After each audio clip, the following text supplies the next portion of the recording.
Some of the data that we presented related to the dosage studies.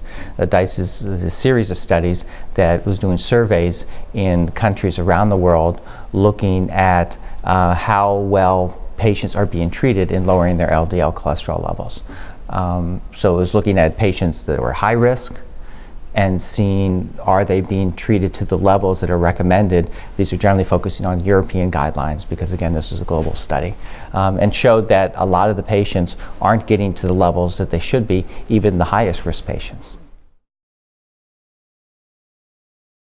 There were surveys done in physicians' offices, clinics that take care of patients who are at risk and need to have their cholesterols checked. Also was looking at patients who had recent heart attacks or acute coronary syndromes and seeing how they were followed up. The study didn't specifically gather the information for the reasons for it. When we've looked at in other things, there are a variety of factors. Part of it is that patients may not have their drugs titrated up to a high enough dose.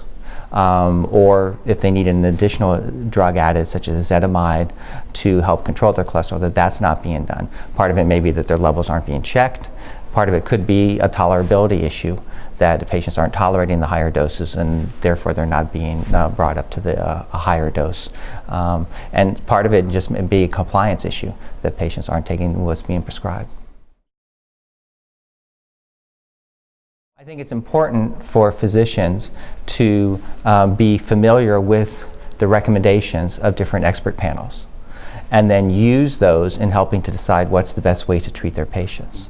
I think they should have discussions with their patients and be following their patients to make sure that when they put them on therapy, evaluating how they respond to the therapy, and if they're not responding well enough, to be more aggressive in optimizing the therapy.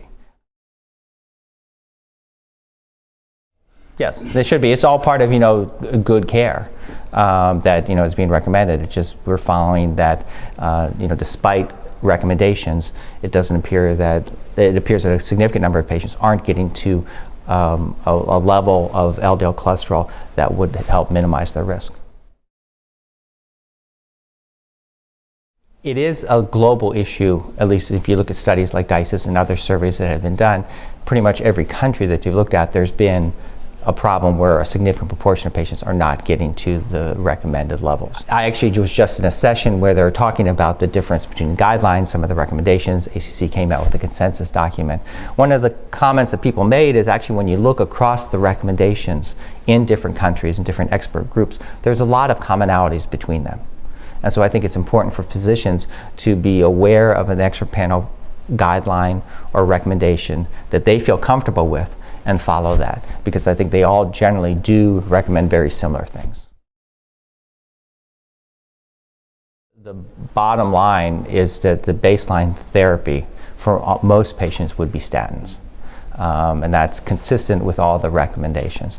The question then becomes what you need to do. If you need to add something beyond that because the patient's not responding well enough to the statin, or their levels are still high, or they're not tolerating a higher dose of statin, then considerations of adding things on. The new ACC guidelines provide recommendations or suggestions or considerations, I think is the word they use, of when in situations where you may consider adding ezetimibe or adding a PCSK9 or a bile acid sequestrant if you want to get additional LDL lowering when the patient's on the statin.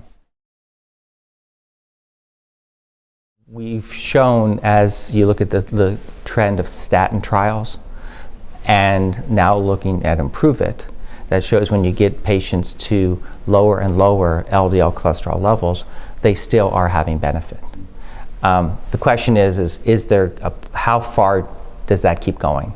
We don't have that answer yet. In the Improve It trial, the treatment groups were about 70 versus about 55, and showed that the group that got down to 55 did have additional benefit. But there are going to be additional information that we're going to need to see, what happens when you go below that and what's the added benefit of that.